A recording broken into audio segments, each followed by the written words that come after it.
Hello, ರಮೇಶನ್ ಮನೇಲಿರೋ ಕೋಳಿ ಸುರೇಶನ್ ಮನೆಗೆ ಹೋಗ್ಬಿಟ್ಟು ಮೊಟ್ಟೆ ಇಕ್ಕುತ್ತೆ.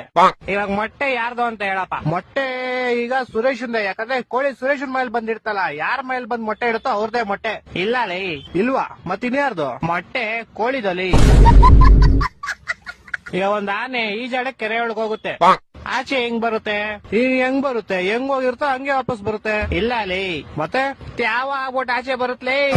ಹೊಟ್ಟೆ ಎಷ್ಟು ಉರ್ಸ್ತಾವ್ರೋ ಆ ಭಗವತ್ನ ನೋಡಿದ್ರೆ.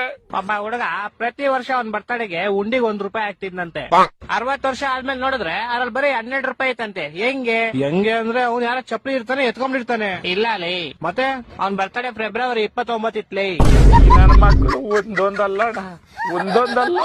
Okay, last and final ಕೇಳ್ಕೊಂಬಿಡು. ಹೇಳು. ಒಬ್ಬ ಹುಡುಗಂಗೆ ಹೆವಿ ಶುಗರ್ ಇರುತ್ತೆ, ಡಾಕ್ಟರ್ ಅವ್ನ್ಗೆ ಸ್ವೀಟ್ ಬಿಟ್ಬಿಡು ಅಂತ ಹೇಳ್ತಾರೆ. ಅವನು ಲೈಫ್ ಪೂರ್ತಿ ಸ್ವೀಟ್ ತಿನ್ನಲ್ಲ. ಯಾಕೆ ಹೇಳು?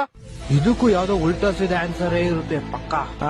ಯಾಕಂದ್ರೆ ಅವ್ನ್ಗೆ ನಾನ್ ಹೇಳ್ತೀನಿ ಕೇಳು. ಹೇಳು. ಯಾಕಂದ್ರೆ ಆವಾಗ್ಲೇ ಹೇಳದ್ನಲ್ಲ, ಅವ್ನಿಗೆ ಶುಗರ್ ಇರುತ್ತೆ, ಡಾಕ್ಟರ್ ಇರ್ತಾರೆ, ಅದಕ್ಕೆ. ಹೊಟ್ಟೆ ಎಷ್ಟು ಉರ್ಸ್ತಾವ್ರೋ ಆ ಭಗವತ್ನ ನೋಡಿದ್ರೆ.